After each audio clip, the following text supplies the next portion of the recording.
जय हिंद साथियों, स्वागत है आप सभी का परीक्षा के ऑफिशियल प्लेटफॉर्म पर। दोस्तों, आज का हमारा होने वाला है इनकम टैक्स का लेक्चर नंबर 2। अभी तक हमने ऑडिट के लेक्चर 6 पढ़े हैं, उसके बाद में हमने इनकम टैक्स स्टार्ट किया था। तो इनकम टैक्स में हम बेसिक बेसिक चीजें पढ़ चुके हैं और कुछ बेसिक चीजें रह गई है। आज आप जैसे कि स्लाइड पे देख पा रहे होंगे, मैं आपके लिए कॉन्सेप्ट के साथ में एमसीक्यू लेके आया हूँ। तो अपन जितना भी अभी तक इनकम टैक्स में पढ़ रहे हैं, आज के लेक्चर में जो पढ़ेंगे और जो हमने प्रीवियस लेक्चर में पढ़ा है, वो सब कुछ मिला के हम कुछ 10 के आसपास एमसीक्यू करने वाले हैं और हम कुछ कैलकुलेशंस यहाँ पे सीखेंगे। तो मैंने आपको कल के लेक्चर में कुछ टैक्स की रेट्स बताई थी, उसके आगे वाला जो पार्ट है वो अभी हम यहाँ पे स्टार्ट करते हैं। तो आज हम आगे का पोर्शन पढ़ेंगे। हमने ये जो कल चैप्टर का ओवरव्यू लिया था, हमने उसमें यहाँ पर दो चीजें देखी थी। यहाँ पर हम ग्रॉस टोटल इनकम निकालने के बाद हम डिडक्शंस में आते हैं और कंप्यूटेशन ऑफ टोटल इनकम करते हैं, फिर टैक्स लाइबिलिटी हम कैलकुलेट करते हैं। तो टैक्स लाइबिलिटी कैलकुलेट करने जब हम करेंगे तो उस टाइम पे सरचार्ज भी अप्लीकेबल होता है। अब ये सरचार्ज क्या होता है? तो सरचार्ज का मतलब होता है टैक्स ऑन टैक्स। मैंने शायद आपको लास्ट वाले लेक्चर में ये चीज को मैंने आपको पढ़ाया था, तो अपन उसके बारे में यहाँ पे आगे पढ़ेंगे, सरचार्ज और हेल्थ एंड एजुकेशन सेस। उसके बाद हम प्रीवियस लेक्चर और ये वाले लेक्चर को मिलाकर यहाँ पर हम कैलकुलेशंस करना सीखेंगे। तो यहाँ पर आता है सरचार्ज और रिबेट अंडर सेक्शन 87A। ये दो अलग अलग चीजें हैं, इनको हम यहाँ पर डिटेल में डिस्कस करते हैं। तो सरचार्ज क्या चीज होती है? तो सरचार्ज जो होता है वो होता है एडिशनल टैक्स। एडिशनल टैक्स किस चीज के ऊपर?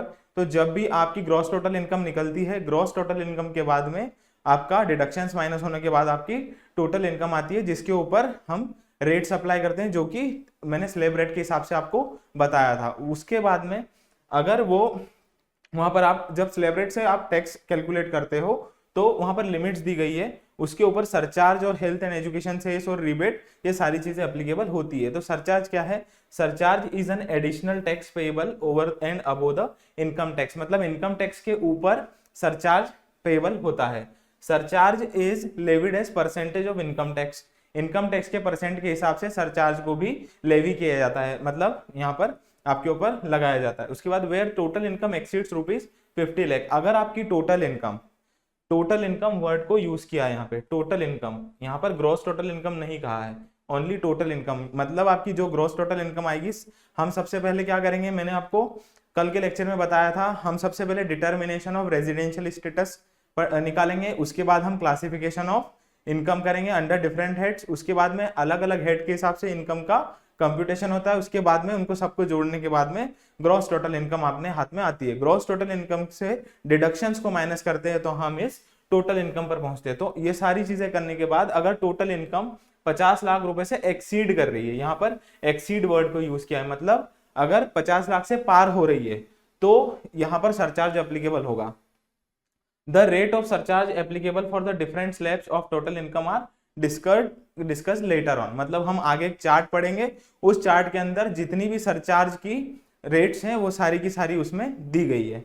अब उसके बाद हम आते हैं रिबेट पर। रिबेट क्या होता है? तो मैंने कल आपको बताया था, वहां पर अलग अलग एज ग्रुप के हिसाब से अलग अलग स्लैब रेट्स हैं। मतलब अगर व्यक्ति की आयु 60 वर्ष तक है, मतलब 60 वर्ष से कम है, 60 वर्ष से कम है, तो क्या होगा? 60 वर्ष से अगर आयु कम होगी तो उसके लिए 2.5 लाख रुपए तक की नील रहेगा उसके ऊपर, मतलब 2.5 लाख रुपए तक की जो उसकी इनकम है उसके ऊपर नील रेट से टैक्स लगता है। उसके बाद में अगर उसको 2.5 लाख से 5 लाख रुपए तक है तो उस पर 5% के हिसाब से टैक्स लगता है। फिर उसके ऊपर अगर 5 लाख से 10 लाख के बीच उसकी इनकम है तो उस पर 20% से टैक्स लगता है। और अगर उसके ऊपर है, मतलब 10 लाख से ऊपर है, तो उस पर 30% से टैक्स अप्लीकेबल होता है। तो ऐसे हमने स्लैब रेट्स को पढ़ा था। तो यहाँ पर क्या होता है कि जो रिबेट है वो इंडिविजुअल को मिलती है, और वहां पर कैसे मिलती है? In order to provide tax relief to the individual taxpayers. मतलब जो इंडिविजुअल टैक्स पेयर है उनको रिबेट अगर देनी है तो कैसे देंगे? तो यहाँ पर कहा है कि tax relief to the individual taxpayers who are in the 5% tax slab. मतलब जिनकी इनकम 5 लाख रुपए तक है, 5 लाख रुपए तक है, तो उनको रिबेट मिलती है। मतलब जो 5% वाले टैक्स स्लैब में आते हैं। अब कौन से लोग होंगे? जो सिर्फ जिनकी इनकम 5 लाख रुपए तक है, 5 लाख रुपए से एक्सीड हो जाएंगे तो उनको ये रिबेट नहीं मिलेगी। ठीक है। उसके बाद section 87A provides a rebate from the tax payable by an assessee.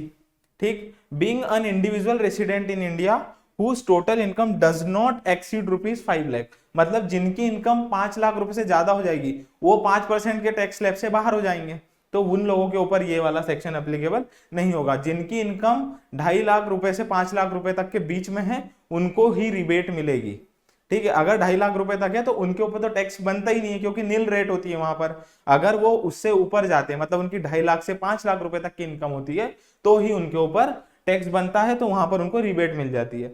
The rebate shall be equal to the amount of income tax payable on the income tax on the total income for any assessment year और the amount of rupees 12,500 whichever is less. अब मैंने आपको यहाँ पर बताया था, हमने जो लास्ट में जो हमारे प्रीवियस लेक्चर में हमने जो पढ़ा था, उसमें क्या हो रहा था कि जिनकी इनकम 10 लाख जिनकी इनकम 5 लाख रुपए से एक्सीड कर रही थी, तो उनके लिए एक मैंडेटरी टैक्स हो गया था 12,500 plus 20% of amount exceeded rupees 5 lakh. मतलब जो 5 लाख से ऊपर का अमाउंट हो रहा था उसके ऊपर 20% से टैक्स लगा रहे थे। तो 12,500 कहां तक हो गया था, 5 लाख रुपए तक।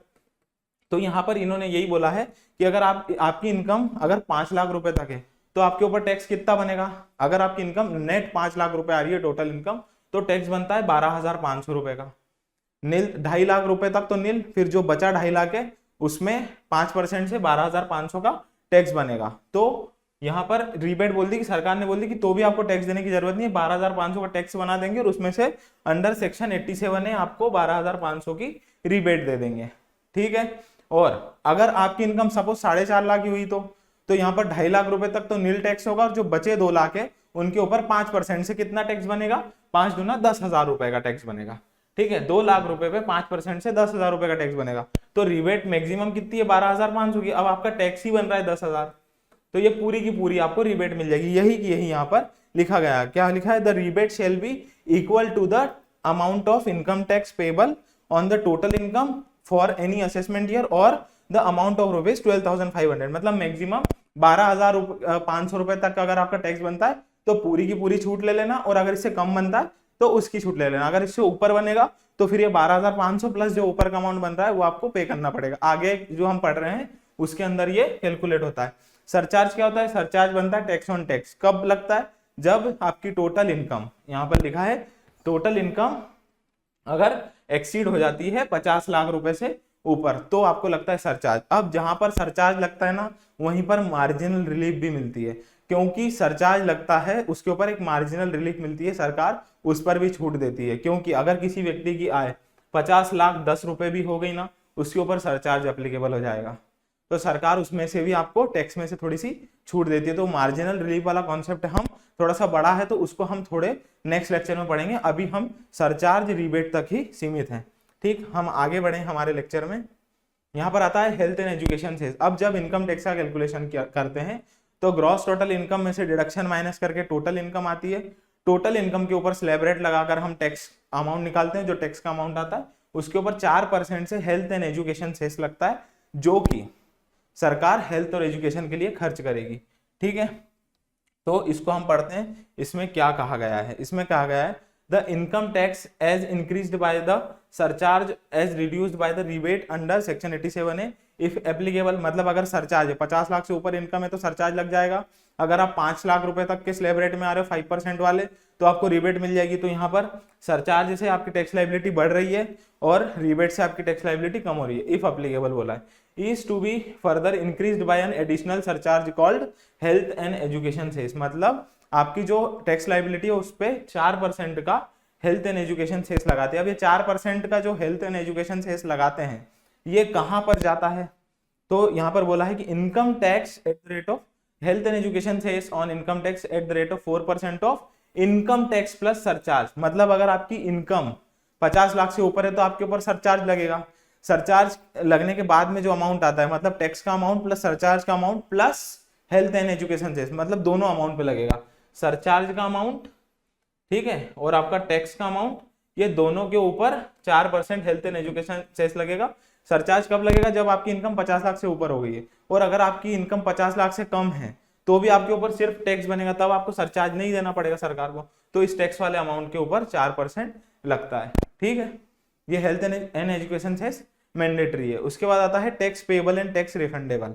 ये मैंने कल के लेक्चर में भी आपको बताया था कि आप एडवांस टैक्स पे करते हो, आपका टीडीएस कट के सरकार के पास जमा हो जाता है। अगर आप सैलरी कर रहे हो या फिर मतलब सैलरी पे काम कर रहे हो, तो आपका कंपनी अगर टीडीएस काट रही है तो ये सरकार के पास आपके पैन नंबर के साथ में जमा कर देती है। तो अगर आप जब इनकम टैक्स रिटर्न फाइल करते हो तो उस टाइम पे अगर आपका पेबल निकलता है अमाउंट, तो आप सरकार को एक्स्ट्रा अमाउंट दे देते हैं, और अगर आपका पेबल अमाउंट कम निकलता है, उससे ज्यादा अमाउंट आप सरकार के पास जमा है, तो वो जो पेबल अमाउंट निकलता है उतना सरकार को आपको देना है। आप ऑलरेडी दे चुके हो तो जो बैलेंस अमाउंट है सरकार वापस कर देती है। Tax payable and tax refundable हम पढ़ते हैं। After adjusting the advance tax and tax deducted at source the assessee would arrive at the amount of net tax payable. एक नेट टैक्स पेबल अमाउंट मिलता है कि इतना हमको अब पे करना है, ठीक है। और रिफंडेबल, रिफंडेबल कब बनेगा, अगर हमने ज्यादा पे कर रखा है। Such amount should be rounded off to the nearest multiple of ₹10, ठीक है। आपका जो भी टैक्स पेबल अमाउंट बनता है वो नियरेस्ट ₹10 में कन्वर्ट किया जाता है। मतलब जैसे आपका मान लो टैक्स का अमाउंट बन रहा है 17,603 रुपए, तो आपको सरकार को 17,610 रुपए देने होंगे, ठीक है। वो नियरेस्ट ₹10, तो सॉरी यहाँ पर आएगा 17,600 रुपए। मतलब इधर अगर 5 रुपए से ऊपर होता, अगर यहाँ होता जैसे 17,606 रुपए बन रहे हैं, तो यहाँ पे देने होते 17,610 रुपए, और इस केस में अगर यहाँ पे है तो 17,603, तो यहाँ पर आपसे लेगी सरकार 17,600। यहाँ पे लिखा है nearest multiple of ₹10 as for section 288B। मतलब 288B सेक्शन के अंतर्गत जो भी आपका टैक्स पेबल अमाउंट बन रहा है उसको नियरेस्ट ₹10 में राउंड ऑफ किया जाता है, ठीक है। उसके बाद आगे है द असेसी हैज टू पे the amount of tax payable called self assessment tax. जो भी टैक्स पेबल अमाउंट होता है उसको सेल्फ असेसमेंट टैक्स के नाम से जाना जाता है। On or before the due date of filing of the return. Return की ड्यू डेट कौन डिसाइड करेगा, CBDT डिसाइड करेगा, ठीक। उसके बाद similarly if any refund is due assessee will get the same after filing the return of income. अगर कोई refund आ रहा है, मतलब आपने ज्यादा टैक्स एडवांस टैक्स पे कर दिया था, या तो आपका TDS ज्यादा कट गया था लेकिन आपका टैक्स पेबल अमाउंट कम आ रहा है। एग्जाम्पल के थ्रू समझा देता हूं मैं आपको। मान लो आपका सैलरी पे TDS कट गया था 18,606 रुपए का, ठीक है। लेकिन आपका जब कैलकुलेशन किया, आपने इनकम टैक्स रिटर्न फाइल किया, तो आपके ऊपर जो टैक्स बन के आया वो बन के आया 15,410 रुपए का, ठीक है। तो जो इसमें से इतना आपको सरकार को देना था, ठीक है, और इतना आप ऑलरेडी जमा कर चुके हो TDS एंड एडवांस टैक्स के माध्यम से। तो जो बैलेंस अमाउंट आपका आ रहा है वो सरकार आपको रिफंड कर देगी। यहाँ पर कुछ 3,000 का जो अमाउंट आएगा, 3,200 के आसपास का, वो अमाउंट आपको सरकार वापस कर देगी, ठीक है। तो ये यहीं पर यही लिखा हुआ है कि जब आप रिटर्न फाइल करोगे उसके बाद आपको वो जो रिफंड का अमाउंट कोई बनता है अगर, तो सरकार आपको वो वापस कर देगी, ठीक है। ज्यादा लोड लेने की जरूरत नहीं है, धीरे धीरे सारी चीजें क्लियर होती चली जाएंगी जब हम कैलकुलेशन पे आएंगे। अब आता है हमारे पास पहला वाला क्वेश्चन। इसके अंदर 3 डिफरेंट केस है। अपन एक केस के ऊपर इसको पढ़ लेंगे और उसके बाद में हम आगे बढ़ते हैं। ये क्वेश्चन क्या कहता है, क्वेश्चन कहता है mister Amar has a total income of ₹12 lakh. मतलब मिस्टर जो अमर है उनकी जो टोटल इनकम है वो 12 लाख रुपए है फॉर प्रीवियस ईयर 21-22, ठीक है। अब प्रीवियस ईयर की बात हुई, यहाँ पे प्रीवियस ईयर की बात हुई, तो इसका असेसमेंट ईयर इसका नेक्स्ट ईयर होगा 22-23। अब 22-23 में जो भी टैक्स स्लैब की रेट्स थी जो कि हमने प्रीवियस लेक्चर में पढ़ी थी, उस टैक्स के हिसाब से इनका असेसमेंट होगा। उन रेट्स के हिसाब से हम इस इनकम के ऊपर टैक्स एप्लीकेबल करेंगे। आगे चलते हैं। Comprising of income tax from house property and interest on fix deposit. मतलब ये जो टोटल इनकम है 12 लाख रुपए, ये इनको हाउस प्रॉपर्टी मतलब इनका कोई मकान होगा, इनने उसको रेंट पे दे दिया होगा, तो साल में उनको इससे रेंट की इनकम आ रही होगी, और इनने कोई FD वगैरह करा रखी है, उसका ब्याज इनको मिल रहा है। तो ये दोनों का टोटल अमाउंट मिला के 12 लाख रुपए हो रहा है। Compute his tax liability for assessment year 22-23 assuming his age. मतलब उनकी एज क्या क्या मानना है हमको बोला गया 45 साल के अगर वो हैं तो इस इनकम पे क्या टैक्स लगेगा। अगर उनकी एज है 63 ईयर्स तो क्या उनका टैक्स का अमाउंट आएगा, और यहाँ पर एज है अगर 82 ईयर्स। तो मैं इसमें से आपको 1 या 2 केस करवा के बताता हूँ। अब यहाँ पे आप एक बार यहाँ पर ध्यान रखो, क्या बोला, यहाँ 12 लाख रुपए की उनकी इनकम है, ठीक है। अब हम उनकी 45 साल की एज लेंगे। यहाँ पे मिस्टर अमर के लिए हम कैलकुलेशन करते हैं, ठीक है। हम हमारे बोर्ड पे आ जाते हैं, यहाँ पे हम कैलकुलेशन करेंगे। यहाँ पर हम आ गए, पेन का मैं कलर चेंज कर दूं, ठीक है। यहाँ पे क्या बोला है, मिस्टर अमर, उनकी एज कितनी है 45, ठीक है। तो इनकी एज हो गई 60 ईयर्स से कम, तो इनके लिए कौन सी स्लैब रेट लगेगी, इनके लिए स्लैब रेट लगेगी 0 से 2.5 लाख तक अगर इनकी इनकम है तो उसके ऊपर नील, ठीक है। 5 लाख से 5 लाख रुपए तक 5%। ठीक, इस 5 लाख से 10 लाख तक अगर इनकी इनकम है तो वहां पर 20% है। और इनकी इनकम अगर 10 लाख एंड अबो है तो उसके ऊपर 30% से। अब इन भाई साहब की इनकम कितनी है, तो इनकी इनकम है 12 लाख। ठीक है, 12 लाख रुपए की इनकी वार्षिक आय है। अब 12 लाख में से पहले तो 2.5 लाख रुपए माइनस कर दो, यहाँ पे 2,50,000 यहाँ चले गए इनके, इसमें आ गए। ठीक है, 12 लाख में से 2,50,000 रुपए मैंने कम कर दिए, तो मेरे पास अब कितने बचे, 9,50,000 रुपए। उस 9,50,000 में से फिर मैं 2.5 लाख रुपए कम कर दूं, वो यहां पर आ गए इस वाली स्लैब रेट में। ठीक है, इसके ऊपर 5% से टैक्स लगेगा। ठीक है, अब 9,50,000 में से मैंने फिर 2,50,000 रुपए माइनस कर दिए, तो मेरे 50,000 गए और 2 लाख और गए, तो मेरे पास अब बचे 7 लाख रुपए। उस 7 लाख रुपए से मैं ये 5 से 10 लाख के बीच में 5 लाख रुपए आते हैं, तो मैं यहाँ पर 5 लाख रुपए यहाँ कम कर दूं, 2 3 4 5। ठीक है, इसके ऊपर लग जाएगा मेरा 20% से टैक्स। ठीक है, इतना आ गया समझ में। उसके बाद आता है मेरे पास बचे हुए, यहां तक कितने, 2.5 5 और 5 10 लाख रुपए खत्म हो गए मेरे। बचे कितने, 2 लाख रुपए। 2 लाख रुपए मैं यहाँ पे आ जाऊंगा इस स्लैब में, इसके ऊपर 30% से टैक्स लगेगा।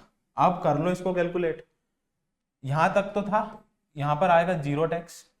ठीक है, यहां पर आएगा 12,500 रुपए। ठीक है, इसमें इसका मल्टीप्लाई कर दो, यहाँ पे 5 लाख का 20%, 1 लाख रुपए यहाँ पे मेरा टैक्स बन रहा है, और यहाँ पर 2 लाख पे 30% मतलब 60,000 रुपए का मेरा टैक्स बन रहा है। ठीक है, इसको टोटल कर दो इस अमाउंट को, 60,000 plus 1 lakh plus 12,500, total amount कितना हो गया, 1,60,000 और ये 10,000, 1,70,000 और फिर 2500, तो 1,72,500 रुपए मेरा टैक्स का अमाउंट होता है। अब मैंने आपको एक चीज और बताई थी, 1,72,500 का मेरा टैक्स का अमाउंट हो गया। अब इसमें 4% हेल्थ एंड एजुकेशन सेस भी लगता है, तो इस वाले अमाउंट पे 4% का health and education cess @4%, 6,900 health and education cess जोड़ने के बाद तो टोटल अमाउंट हो गया 179,400। ये हेल्थ एंड एजुकेशन सेस जोड़ के तो टोटल टैक्स लायबिलिटी सरकार को इतनी पे करनी है। ये जो अमाउंट आ रहा है ये अमाउंट सरकार को पे करने का है। ठीक है, तो इस तरीके से होते हैं कैलकुलेशन स्लैब रेट। अब ये कब थी, जब इनकी एज थी 45 ईयर्स की। अब यहाँ पर एज बोली है, उनकी एज कितनी बोली है, नेक्स्ट वाले केस में 63 ईयर्स की। अगर वो 60 के अबो उनकी एज है तो फिर कैलकुलेशन कैसे होगा, तो यहाँ पर फिर 2.5 लाख नहीं आएगा, यहाँ 3 लाख आएगा, फिर यहाँ पे 3 से 5 लाख आएगा। ठीक है, उसके बाद यहाँ पर 5 से 10 आएगा और 10 ये फिर सेम रेट चलेगी। तो उस केस में कैसे करेंगे, तो अपन इसको यहां से साफ करते हैं पहले तो। ठीक है, अब अगर मिस्टर अमर की अगर एज यहाँ पर 63 ईयर्स है, हम वापस से क्वेश्चन पे चलते हैं। सेम टू सेम क्वेश्चन है, सिर्फ एज यहाँ पर चेंज हो रही है। एज बोलिए अब 63 ईयर्स और एक 82 ईयर्स। 63 ईयर्स वाला भी मैं आपको समझाता हूँ, 82 ईयर्स वाला आप समझ लेना। ठीक है, 82 ईयर्स वाला आप करना क्वेश्चन और मेरे को फिर कमेंट बॉक्स में बताना कि कैसे उसका कैलकुलेशन होगा और कैसे आप उसका अमाउंट आप कैसे निकाल के लाओगे। अब क्या आता है यहाँ पे, मिस्टर अमर है, मिस्टर अमर की एज क्या हो गई है, अभी मिस्टर अमर की एज हो गई है यहाँ पे 63 ईयर्स, तो उनके लिए स्लैब रेट अलग है। ठीक है, अब यहाँ पे बोल दिया मिस्टर अमर है, एज में लिख दूं 63 ईयर्स, सीनियर सिटीजन हो गया अभी। तो इनके लिए था 0 से 3 लाख टैक्स बन रहा था नील, उसके बाद 3 से 5 लाख टैक्स बन रहा था 5%, उसके बाद यहाँ आता है 5 से 10 लाख, उस पर टैक्स बन रहा था 20%, और यहाँ आ रहा था 10 लाख से ऊपर 10 लाख एंड अबोव, तो कितना बन रहा था 30%। इनकम कितनी है इनकी, इनकम है 12 लाख। ठीक है, अब 12 लाख में से 3 लाख तो यहाँ चले गए, 3 लाख मैंने यहाँ हटा दिए। 3 लाख के बाद यहाँ 2 लाख तो यहाँ आ गए, तो यहाँ पे मैं 2 लाख यहाँ लिख दूं इंटू 5%। ठीक है, इसका अमाउंट हो जाएगा यहाँ पे 10,000 रुपीज। ठीक है, उसके बाद बचे, अब कितने हो गए, 5 लाख खत्म हो गए, बचे 7 लाख। 7 लाख में से 5 लाख यहाँ पे आ गए, 5 लाख पे 20%। आप कितने बचे, 2 लाख, वो 2 लाख यहाँ पे आ जाएंगे, इस पे लग जाएगा 30%। कर लो कैलकुलेशन, यहां पर आ जाएंगे आपके 1 लाख रुपए और यहां पर आ जाएंगे आपके 60,000 रुपए। ठीक है, टोटल कर लोगे तो 1,70,000। ठीक है, 1,70,000 रुपए यहाँ पर टैक्स बन रहा है अगर उनकी इनकम 12 लाख रुपए सालाना और एज है उनकी 63 ईयर्स। अब 1,70,000 रुपए हेल्थ एंड एजुकेशन से 4%, तो 1,70,000 इंटू 4% यहाँ पे जोड़ दो इसमें। ठीक है, तो यहाँ पे आएगा 6,400 का अमाउंट यहाँ पर आएगा, 6,800।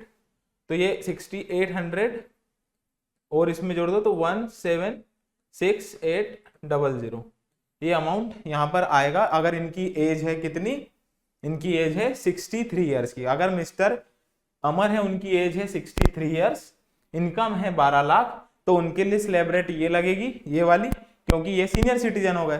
तो इस स्लैब रेट के हिसाब से ऐसे कैलकुलेशन करना पड़ेगा। और यहाँ पर नील आता है 3 लाख तक।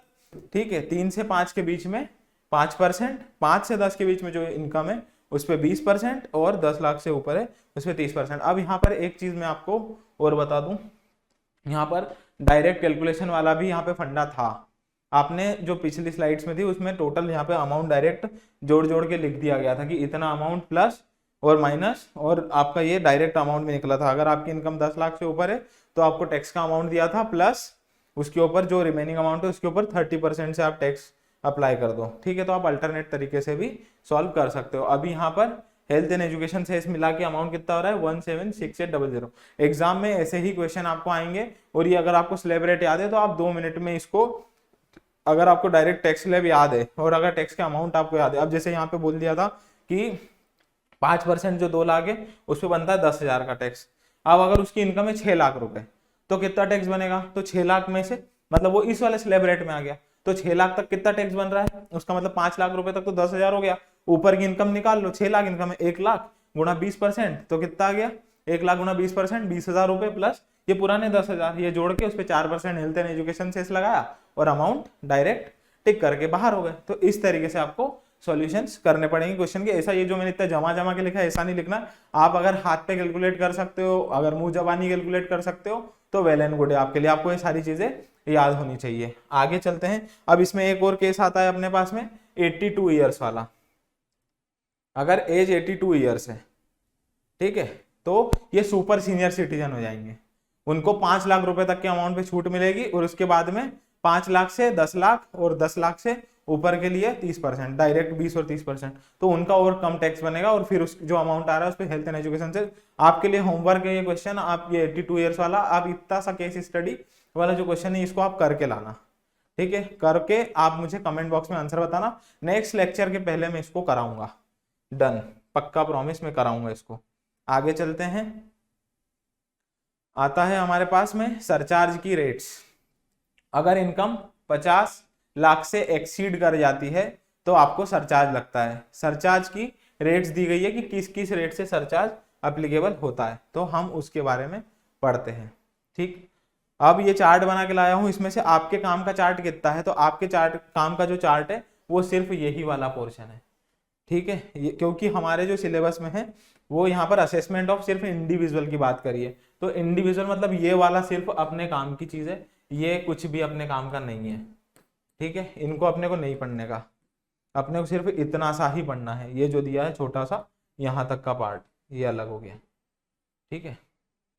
इतना सा पार्ट अपने को पढ़ना है। ये क्या बोलता है, अगर इफ टोटल इनकम, सरचार्ज लगता है आपको tax on tax, additional tax है सरचार्ज, तो यहाँ पर अगर टोटल इनकम लेस देन और इक्वल टू, मतलब 50 लाख से कम या 50 लाख के बराबर है तो नील, आपको कोई भी सरचार्ज देने की जरूरत नहीं है। मतलब आपका जो भी टैक्स अमाउंट बन रहा है उस पर 4% हेल्थ एंड एजुकेशन टैक्स लगाओ और सेस लगाओ और आप टैक्स पे कर दो। उसके बाद अगर आपकी जो टोटल इनकम है वो 50 लाख रुपए से ऊपर जाती है लेकिन 1 करोड़ या उससे कम होती है, मतलब 1 करोड़ भी इंक्लूडेड है इसमें, तो आपको 10% से सरचार्ज देना है। मतलब जो भी आपका टैक्स का अमाउंट आ रहा है उसके ऊपर 10% आप सरचार्ज लगाओ। वो जो अमाउंट आ रहा है टैक्स का अमाउंट प्लस सरचार्ज, इन दोनों के ऊपर आप health and education cess apply करो 4%, जो टोटल अमाउंट आ रहा है वो आप टैक्स पे कर दो। तीसरा, अगर आपकी टोटल इनकम 1 करोड़ रुपए से ऊपर है, ठीक है, लेकिन 2 करोड़ रुपए से कम है, 1 करोड़ रुपए से ऊपर है लेकिन 2 करोड़ रुपए से कम है, तो 15% सरचार्ज लगेगा, ठीक है। अगर टोटल इनकम जो है उस इंडिविजुअल की वो 2 करोड़ रुपए से ज्यादा लेकिन 5 करोड़ रुपए से कम है तो 25% उसको सरचार्ज देना है। और अगर उसकी टोटल इनकम 5 करोड़ रुपए से ऊपर है तो उसको 37% सरचार्ज पे करना है, ठीक है। ये जो सरचार्ज ये कहाँ पे अप्लाई होता है, ये टैक्स के अमाउंट पे अप्लाई होता है, टैक्स अमाउंट के ऊपर सरचार्ज अप्लाई होता है, ठीक है। सरचार्ज के अलग अलग रेट्स है। अगर 50 लाख रुपए से कम की इनकम है तो कितना सरचार्ज है, नील सरचार्ज है। अगर आपकी इनकम 50 लाख रुपए से ज्यादा लेकिन 1 करोड़ या 1 करोड़ से कम है तो आपको 10% की रेट से सरचार्ज देना है। अगर आपकी इनकम 1 करोड़ रुपए से ज्यादा लेकिन 2 करोड़ या 2 करोड़ से कम है तो आपको 15% की रेट से सरचार्ज देना है। अगर आपकी इनकम 2 करोड़ रुपए से ज्यादा लेकिन 5 करोड़ या 5 करोड़ से कम है तो 25% की रेट से सरचार्ज देना है। और अगर आपकी इनकम 5 करोड़ रुपए से निकल जाती है ऊपर तो आपको 37% की रेट से सरचार्ज देना है। ये सरचार्ज कहाँ किस पे अप्लाई होता है, टैक्स अमाउंट के ऊपर सरचार्ज अप्लाई होता है, ठीक है। और जो टैक्स का अमाउंट है उसको नियरेस्ट ₹10 में आपको जो भी पेबल अमाउंट आता है उसमें आपको राउंड ऑफ करना है, ठीक है। इतना मैंने आपको बता दिया, सिर्फ आपके काम का इतना ही है क्योंकि इंडिविजुअल की बात की गई है। Foreign company, corporate, cooperative society और local authority, domestic company, foreign company, इनकी जो भी अलग अलग रेट्स है इनकी भी रेट्स दी हुई है। कोई पढ़ने में इंटरेस्टेड हो, उसको ज्यादा नॉलेज चाहिए तो वो ये पूरा की पूरा चार्ट पढ़े, लेकिन एग्जाम में प्रश्न सिर्फ इतने से ही आएगा। ये जो इधर इधर का हमने पढ़ा है इसी में से क्वेश्चन आएगा क्योंकि आपके सिलेबस में डायरेक्ट लिखा है। जो कल हमने सिलेबस डिस्कस किया था उसमें इंडिविजुअल के लिए ही पढ़ने का कहा है तो सिर्फ इंडिविजुअल के लिए ही पढ़ेंगे, ये मैंने आपको यहाँ पर बता दिया, ठीक है। आगे चलते हैं। आगे एक क्वेश्चन हमारे लिए, क्वेश्चन नंबर 1। ये क्वेश्चन का स्क्रीनशॉट ले लो। ये क्वेश्चन आप ट्राई करना पहले। इस क्वेश्चन को भी मैं कल कराऊंगा या चलो अभी करते हैं इस क्वेश्चन को हम। यहाँ पे है the tax liability of mister Saral a resident who attains the age of 60 years, मतलब ये 60 साल के हो गए, ठीक है। ऑन 1 अप्रैल 2022 को ये 60 साल के हो गए। Does not opt for the provision of section 115 BAC। अगर सेक्शन 115 BAC अगर ये ले लेते तो इनके लिए स्लैब रेट अलग है, ठीक है, फॉर द प्रीवियस ईयर 21-22, ठीक। On the total income of ₹5,60,000 comprising of salary income and interest on fix deposit would be. अब इस क्वेश्चन को हमको सॉल्व करना है तो ये वाला क्वेश्चन आप खुद ही इसको करके देखना पहले, उसके बाद में मैं इसका आंसर आपको कल बताऊंगा कल के लेक्चर में, ठीक है। आगे चलते हैं।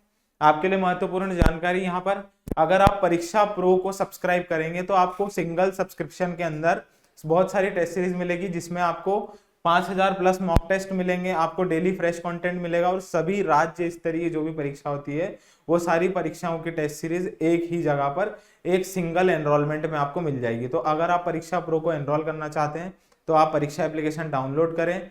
परीक्षा एप्लीकेशन डाउनलोड करने के बाद आपको वहीं पर परीक्षा प्रो का सब्सक्रिप्शन मिलेगा, आप उसको वहां से परचेज कर सकते हैं और आप उसमें ग्रुप 2 सब ग्रुप 2 की डेली डोज और ग्रुप 2 सब ग्रुप 2 की जो FLT है फुल लेंथ टेस्ट जो कि हूबहू परीक्षा पैटर्न पर बनाई गई है जैसा कि आपको एग्जाम में क्वेश्चंस आते हैं तो वो आपको वहां पर मिल जाएगी, आप उसको भी एंजॉय कर सकते हैं, साथ ही आप दूसरी टेस्ट सीरीज भी देख सकते हैं। हम आगे चलते हैं। नेक्स्ट क्वेश्चन हमारे लिए आता है यहाँ पे, the income tax act 1961 came into force with effect from, मतलब 1961 इनकम टैक्स एक्ट 1961 कब इफेक्ट में आया, मतलब कब लागू हुआ। तो इसका आंसर है 1 अप्रैल 1962। मैंने कल के लेक्चर में पढ़ाया था 1 अप्रैल 1962 को ये इनकम टैक्स एक्ट केम इनटू फोर्स, उस दिन ये लागू हुआ था। ठीक है, इस एक्ट का नाम है 1961, लेकिन ये वहां लागू कब हुआ था? 1962 में। ये क्या है? ये इनकम टैक्स लॉ का कंपोनेंट है।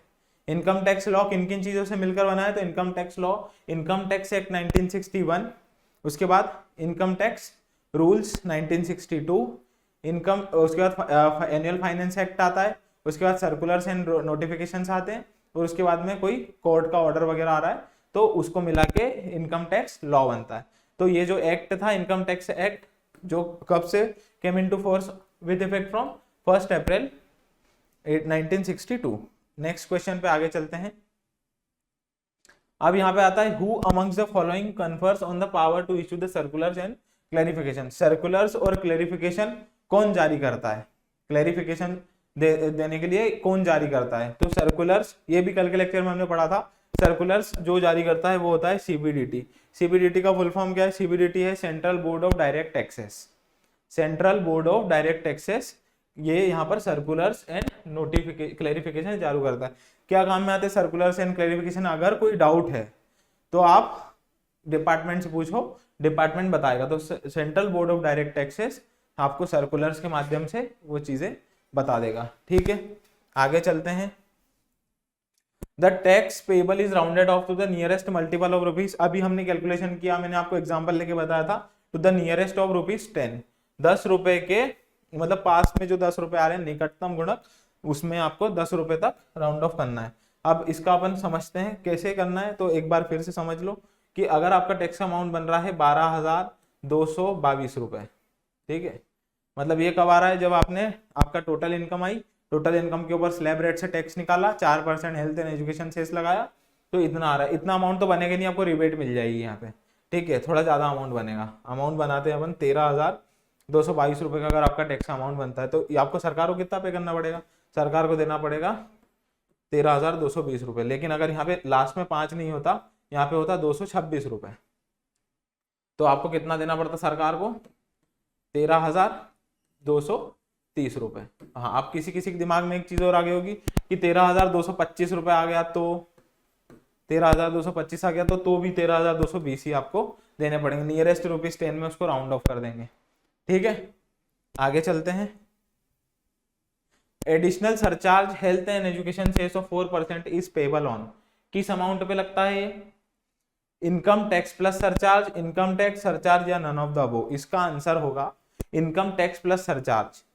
अब बहुतों के दिमाग में आ रहा होगा अगर सरचार्ज नहीं है तो आता इनकम टैक्स। ये ऑप्शन नहीं होता, तो ये ऑप्शन अपन लगा सकते थे। और अगर यहाँ पे नन ऑफ दीज है तो इस पे लगेगा इनकम टैक्स प्लस सरचार्ज, क्योंकि यहाँ पे ऑप्शन में दिया गया है अगर सरचार्ज, मतलब इनका उसमें क्लियर डेफिनेशन में भी लिखा था इनकम टैक्स प्लस सरचार्ज। अब अगर सरचार्ज नहीं है तो हमारी गलती नहीं है भाई, इनकम कम है ना 50 लाख से, तो सरचार्ज एप्लीकेबल नहीं है। ऊपर होती तो सरचार्ज लगता। तो यही इसका एक्यूरेट और करेक्ट आंसर है। इनकम टैक्स प्लस सरचार्ज अगर है ऑप्शन में तो यही आंसर करेक्ट होगा। और ये हमेशा आपको एग्जाम में अगर ऐसा क्वेश्चन आया तो ये वाला ऑप्शन हमेशा वहां पे अवेलेबल होगा, नहीं तो वो क्वेश्चन ही वैलिड नहीं है। ठीक है, जो भी क्वेश्चन पूछ रहा है वो इसलिए वहां पर ये ऑप्शन को देगा ही देगा, इनकम टैक्स प्लस सरचार्ज। मतलब हेल्थ एंड एजुकेशन से 4% लगेगा, तो इनकम टैक्स का अमाउंट प्लस उस पर सरचार्ज का अमाउंट, उसके बाद में उसमें इन दोनों के अमाउंट को जोड़ने के बाद 4% का extra health and education cess लगेगा, जो कि हेल्थ एंड एजुकेशन में सरकार पब्लिक के वेलफेयर में खर्च करेगी। Next, surcharge of 15% is payable by an individual where the total income exceeds. अगर आपकी इनकम 50 लाख रुपए से कम है तो कोई सरचार्ज नहीं लग रहा। 50 लाख रुपए से ऊपर, ठीक, 50 लाख रुपए से ऊपर और 1 करोड़ या 1 करोड़ से कम तो 10% था। ठीक है, उसके बाद था अगर आपकी इनकम 1 करोड़ रुपए से ऊपर है और 2 करोड़ या 2 करोड़ से कम है तो आपके ऊपर था 15%। ठीक है, एक बार पीछे अपन चल के देखते हैं, वहां पे जो चार्ट था उस चार्ट के अंदर ये सारी चीजें लिखी हुई थी। ये रहा चार्ट, 50 लाख और 1 करोड़ के बीच में तो 10%, उसके बाद 1 करोड़ से 2 करोड़ तो 15%। तो अगर इनकम 1 करोड़ से ऊपर जा रही है, यहाँ पर एक्सीड वहां पे पूछा गया है, उस क्वेश्चन में एक्सीड पूछा गया है। ठीक है, क्वेश्चन में एक्सीड का बोला गया है। ये रहा, surcharge of 15% is payable by an individual where the total income exceeds, तो 1 करोड़ रुपए से ऊपर जाती है तो 15% के स्लैब रेट में आएगा ये सरचार्ज, नहीं तो 10% में रह जाता। और अगर फिर उसके बाद में क्या था, 2 से 5 करोड़, मतलब 2 करोड़ से ऊपर लेकिन 5 या 5 करोड़ के बराबर है, तो कितनी लगेगी, तो लगता है 25% की रेट से। और अगर 5 करोड़ से ऊपर चली गई तो 37%। तो यहाँ का इसका आंसर हो गया सी, 1 करोड़ रुपए से अगर एक्सीड कर जाती है तो सरचार्ज 15% की रेट से पेबल है। वो चार्ट आपका सिर्फ इंडिविजुअल वाला आप पढ़ लेना और उसको याद कर लेना, बहुत इजीली याद हो जाएगा। अब आता है income tax in India is charged at the rate prescribed by, ये रेट कौन देता है इनकम टैक्स की, तो हर जो आपका असेसमेंट ईयर आता है उसके लिए एक बजट आता है, वो बजट में फाइनेंस मिनिस्टर एक बिल पास कराते हैं पार्लियामेंट के दोनों सदनों में, उसके बाद उसको प्रेसिडेंट साइन करने के बाद वो बन जाता है फाइनेंस एक्ट। तो फाइनेंस एक्ट में इसकी रेट्स होती है, इनकम टैक्स की रेट्स होती है, हर असेसमेंट ईयर की जो इनकम टैक्स की रेट्स होती है वो सेम नहीं होती, उसमें अगर सरकार कोई चेंजेस करना चाहती है तो वो उसके फाइनेंस एक्ट के हिसाब से चेंज कर सकती है। तो इसका आंसर होगा इनकम टैक्स, जो आयकर की जो दरें हैं वो कौन निर्धारित करता है, तो वित्त अधिनियम या द फाइनेंस एक्ट उसकी रेट्स को वहां पर डिटरमाइन करता है। ठीक है, इसका आंसर हो जाएगा आंसर ए, वित्त अधिनियम। नेक्स्ट क्वेश्चन हम चलते हैं, 8वां क्वेश्चन है विच amongst the following is not a head of income. मैंने आपको बताया था सबसे पहले हम जब कैलकुलेशन करेंगे तो कहाँ पे जाएंगे, हम डिटर्मिनेशन ऑफ रेजिडेंशियल स्टेटस करेंगे, उसके बाद हम कहाँ पहुंचेंगे, उसके बाद में हम हेड्स ऑफ इनकम में क्लासीफाई करेंगे। तो वहां पे मैंने आपको इनकम के हेड बताए थे अलग अलग, वहां पे मैंने 5 हेड आपको पढ़ाए थे, सैलरी वाला हेड, हाउस प्रॉपर्टी वाला हेड, कैपिटल गेन वाला हेड, अदर सोर्सेस वाला हेड, और तो ये 4 हेड हुए, और एक था ये income from salary, capital gain, house property, other sources. उसके बाद इनकम फ्रॉम एक्सपोर्ट नाम का कोई हेड नहीं था वहां पे, तो ये वाला इसका आंसर है, आंसर नंबर डी।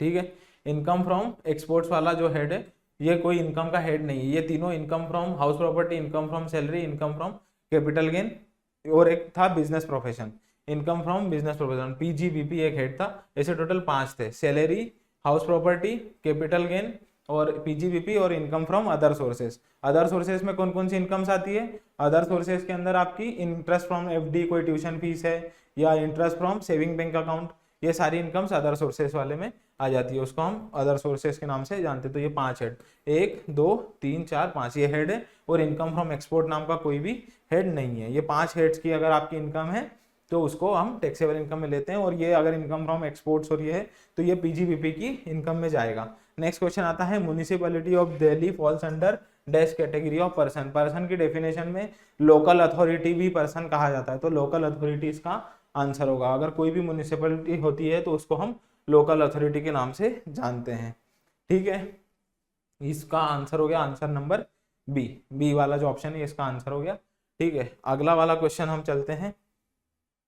अगला क्वेश्चन है the tax exemption limit for a resident super senior citizen. Super senior citizen किसको कहते हैं, तो जिनकी एज है 80 साल से ऊपर, 80 साल से ऊपर जिनकी एज है या 80 साल उनकी एज है तो उनको हम बोलेंगे अति वरिष्ठ नागरिक, सुपर सीनियर सिटीजन। और उनके लिए बेसिक एग्जेम्पशन लिमिट मतलब कहाँ तक की इनकम तक नील रेट लगती है, नील। तो सबको याद है कि जो अगर एज है 60 ईयर से कम तो वो सामान्य इंडिविजुअल हो गया, उस पर कौन सी बेसिक एग्जेम्पशन लिमिट है, 0 से 2.5 लाख रुपए तक नील लगता है। अगर सीनियर सिटीजन है जिसकी एज 60 ईयर से लेकिन 80 साल से कम है तो वो सीनियर सिटीजन है, उसके ऊपर 3 लाख रुपए तक की इनकम पे उसको नील टैक्स लगता है। लेकिन अगर सुपर सीनियर सिटीजन है मतलब उसकी एज 80 से ऊपर है, उसका एक क्वेश्चन भी मैंने आपको अभी दिया है करने के लिए, आप वो करके लाओगे, तो उसके लिए सुपर सीनियर सिटीजन को 5 लाख रुपए तक की इनकम पे कोई भी टैक्स नहीं लगता, मतलब नील रेट से उस पर टैक्स लगता है। ठीक है, मतलब ये ऐसा नील नहीं है कि नील मतलब जीरो, नील भी एक रेट ऑफ टैक्स है, जीरो भी एक रेट ऑफ टैक्स है। ठीक है, तो इसी नील रेट से यहाँ पर टैक्स लगता है। तो ये आज के हमारे लेक्चर के 10 क्वेश्चन यहाँ पे खत्म होते हैं। आई होप आपको ये लेक्चर अच्छा लगा होगा, ये आपको समझ में आया होगा। आपने अभी तक जितना भी पढ़ा है ये सारा की सारा इस MCQs में हमने कवर कर लिया है, और अगर आगे भी जो भी आएंगे, मैंने आपको यहाँ पे 2 क्वेश्चन करने के लिए दिए हैं, ये दोनों क्वेश्चन आपको करना है, और मैं कल क्लास के पहले ये दोनों की दोनों क्वेश्चंस आपको कराऊंगा। उसके बाद में हम नेक्स्ट लेक्चर पे मूव ऑन करेंगे। हमारा इनकम टैक्स में अब हम हाउस प्रॉपर्टी और सैलरी वाला हेड पढ़ेंगे, फिर हम एग्जम्पशंस, डिडक्शंस, इनकी सारी बात करेंगे और जितने भी एमसीक्यू हमसे बन पाएंगे हम आपको क्लास में सॉल्व कराते जाएंगे। तो आप इस वीडियो को ज़्यादा से ज़्यादा लोगों में शेयर करें, आप इस वीडियो को लाइक करें, इस चैनल को सब्सक्राइब करें और हम आपके लिए ऐसे वीडियोस लेके आते रहेंगे। धन्यवाद।